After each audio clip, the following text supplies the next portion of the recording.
अस्सलाम वालेकुम फ्रेंड्स। बिजली के बिलों में मुसलसल इजाफा और इसकी लोड शेडिंग की वजह से गैस वाली इस्त्री मुतारफ़ करवाई गई, लेकिन जब गैस की लोड शेडिंग भी पूरा साल रहने लगी तो इस मसले के हल के लिए 12 वोल्ट की इस्त्री जो बैटरी या सिर्फ सोलर प्लेट पर चलाई जा सके वो बना दी गई। ये 12 वोल्ट की इस्त्री कितने की है, कहाँ से मिलेगी, ये किस हद तक कामयाब है, किस तरह चलती है, कितनी बिजली लेती है, इसके फ़ायदे, इसके नुकसान, सब कुछ इस वीडियो में डिस्कस करने वाले हैं। तो चलिए शुरू करते हैं।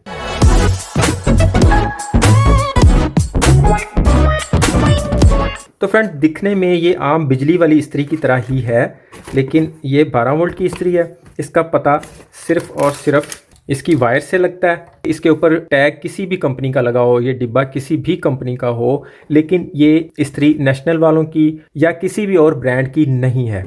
इसके पार्ट्स चाइना से आते हैं और ये पाकिस्तान में संबल की जाती है। उसके बाद इसे डिब्बों में पैक कर दिया जाता है। डिब्बा कोई भी लगा लें, लेकिन ये उस ब्रांड की इस्त्री नहीं होती। ये बात यहाँ पे क्लियर है। बिजली और गैस की लोड शेडिंग में आप इस 12 वोल्ट इस्त्री का इस्तेमाल कर सकते हैं। ये बैटरी पे भी चलेगी, ये सोलर प्लेट पे भी चलेगी। जिन लोगों ने सोलर प्लेट्स लगाई हुई हैं वो गर्मियों में दिन के वक्त उन प्लेट्स का अच्छा इस्तेमाल कर लेते हैं। दिन में पंखे भी चल जाते हैं, एयर कूलर भी उनसे चलते हैं। इसके साथ साथ लोड शेडिंग की वजह से यूपीएस भी चार्ज होता रहता है। लेकिन सर्दी में दिन के वक्त उन प्लेट्स को आप कहीं ज़्यादा वाला यूज़ नहीं कर सकते सिवाय चंद लाइटों के। तो इस इस्त्री के साथ हम अपनी सोलर प्लेट्स को दिन के वक्त बड़े अच्छे से यूज़ कर सकते हैं। ये डायरेक्ट सोलर प्लेट से यूज़ हो जाती हैं, तो ये मिनिमम 2 प्लेट्स पे चल सकती है, क्योंकि एक प्लेट नॉर्मल 8 से 10 एम्पेयर देती है। तो ये इस्त्री स्टार्टिंग टाइम पे 16 से 18 एम्पेयर ले जाती है। रनिंग में ये 12-13 एम्पेयर पे आ जाती है, लेकिन ये एक सिंगल प्लेट पे फिर भी नहीं चलने वाली। पैरेलल में लगी हुई 2 प्लेट्स पे चलेगी, जबकि सीरीज में लगी हुई प्लेट पे नहीं चलेगी। आप इसे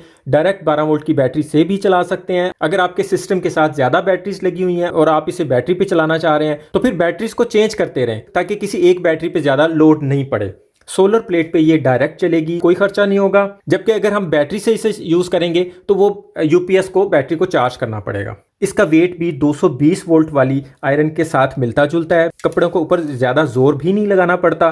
इसका स्पेयर पार्ट भी मार्केट से बिल्कुल इजी मिल जाता है। इसमें और बिजली वाली आयरन में बिल्कुल सेम पार्ट्स लगे हुए हैं। इसकी पूरे पार्ट्स सेम टू सेम है। सिर्फ इसकी इस लाइट जो 12 वोल्ट पे है और इसकी प्लेट के अंदर लगा हुआ एलिमेंट, सिर्फ ये 2 चीज़ें इसकी 12 वोल्ट पे हैं। बाकी इसका पूरा स्पेयर पार्ट सेम बिजली वाली इस्त्री के जैसा है। और ये एलिमेंट भी बिजली वाली इस्त्री की तरह बिल्कुल प्रॉपर काम करता है। आप इसे अपनी मर्जी के टेम्परेचर पे रख के सेट कर सकते हैं। अपने टाइम पे ऑन भी होती है और दिए गए टेम्परेचर के मुताबिक ऑटोमेटिकली ऑफ भी होती है। इसे आप सफ़र में अपने साथ भी ले जा सकते हैं, गाड़ी की बैटरी से भी इसे चला सकते हैं। और मेरे नज़दीक इसका सबसे बड़ा फ़ायदा ये है कि इसकी ये क्रोम प्लेट भी जल्दी ख़राब नहीं होती। ये बहुत अरसा काम कर जाती है। इसकी मेन वजह ये है कि ये इस कदर गर्म नहीं होती कि ये कपड़े को अपने साथ चिपका सके, और ना ही इसका क्रोम ख़राब होगा। हम इससे किस किस तरह के कपड़े आयरन कर सकते हैं, तो आपके पास घर में बिजली की आयरन तो होगी ही। ये वाला मॉडल ऑलमोस्ट हर घर में ही होता है। इसे पाकिस्तान की कौमी इस्त्री भी कहा जाता है। इस तरह की आयरन पे अगर नोट करें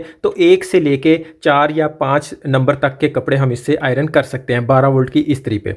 इसी तरह इस तरह की आयरन हो तो हम यहाँ से देखेंगे कि मिनिमम से शुरू करें। नायलन के कपड़े हम इससे आयरन बड़े अच्छे तरीके से कर सकते हैं। उसके बाद दूसरे नंबर पे सिल्क के, तीसरे नंबर पे वूल के। उसके बाद जब कॉटन आती है तो कॉटन को पानी लगाना पड़ता है।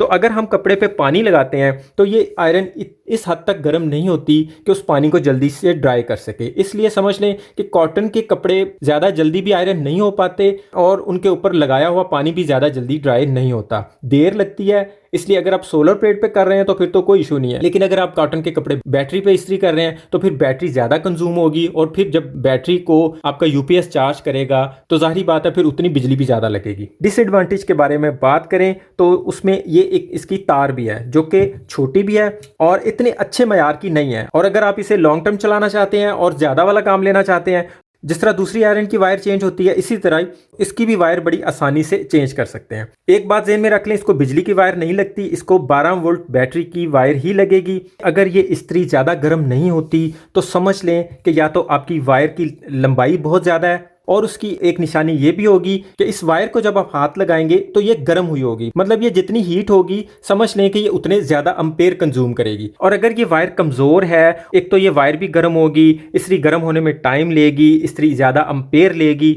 और कम गर्म होगी। इसलिए कोशिश करें अच्छी तार लगाएं, जितनी कम से कम तार आप लगा सकते हो उतनी लगाएं। स्टार्टिंग के टाइम ये 18 से 19 एम्पेयर लेती है, रनिंग में आके 13-14 एम्पेयर पे आ जाती है। अगर आपके केस में स्टार्टिंग और रनिंग में इसके एम्पेयर ज्यादा हो तो भी समझ जाएं कि आपकी वायर ठीक नहीं है, या तो जरूरत से ज्यादा लंबी है और या फिर बारीक है। करंट रेट की बात करें तो क्वालिटी के हिसाब से इस वक्त मार्केट में 1500 से लेके 3000 तक इसकी प्राइस चल रही है। आपने इसके जमा और नफी को देख के लगाना है, भले आप बैटरी के साथ लगाएं, भले आप इसकी चुटकियों के साथ लगाएं, वो जॉइंट पक्के मजबूत होने चाहिए, यहाँ से लूज नहीं होना चाहिए। अगर ये लूज होगा तो इस्त्री की तार तो गर्म होगी लेकिन इस्त्री इतनी गर्म नहीं होगी। तो इस इस्त्री का एक सबसे बड़ा फायदा ये भी है, ये 12 वोल्ट की इस्त्री है, इसलिए आपको इससे करंट नहीं लगेगा।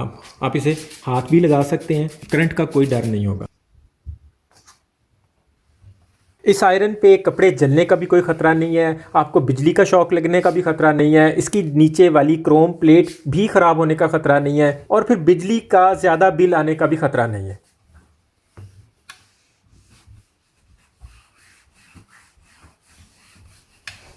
ये आप देख सकते हैं अभी आयरन फुल गर्म नहीं हुई, क्योंकि फुल गर्म हो तो यहाँ इसे बंद हो जाना चाहिए था। ये अभी इस 1 नंबर पे गर्म हुई है, अभी यहाँ तक इसे पहुँचने में कुछ टाइम लगेगा। आप देख सकते हैं कि हमने पानी भी लगा के इसे आयरन किया है, ये कपड़ा बहुत अच्छे से आयरन हो गया और फ़ौरन से हो गया है। तो फ्रेंड्स, मेरे एक्सपीरियंस के मुताबिक अगर आपके पास सोलर सिस्टम लगा हुआ है तो सोलर से इसे डायरेक्ट चलाएं, तो घर के हैवी कपड़ों के अलावा आप सारे कपड़े बहुत ही अच्छे तरीके से फ्री में आयरन कर सकते हैं। और अगर आप इसे ऑनलाइन मंगवाना चाहें तो डिस्क्रिप्शन चेक करें, वहां आपको इसका लिंक और व्हाट्सएप का नंबर भी मिल जाएगा, आप ऑनलाइन भी मंगवा सकेंगे। उम्मीद है वीडियो पसंद आई होगी। लाइक, शेयर और सब्सक्राइब करना मत भूलिएगा। अपना और अपनों का ख्याल रखिएगा। बहुत बहुत शुक्रिया। अल्लाह हाफिज़।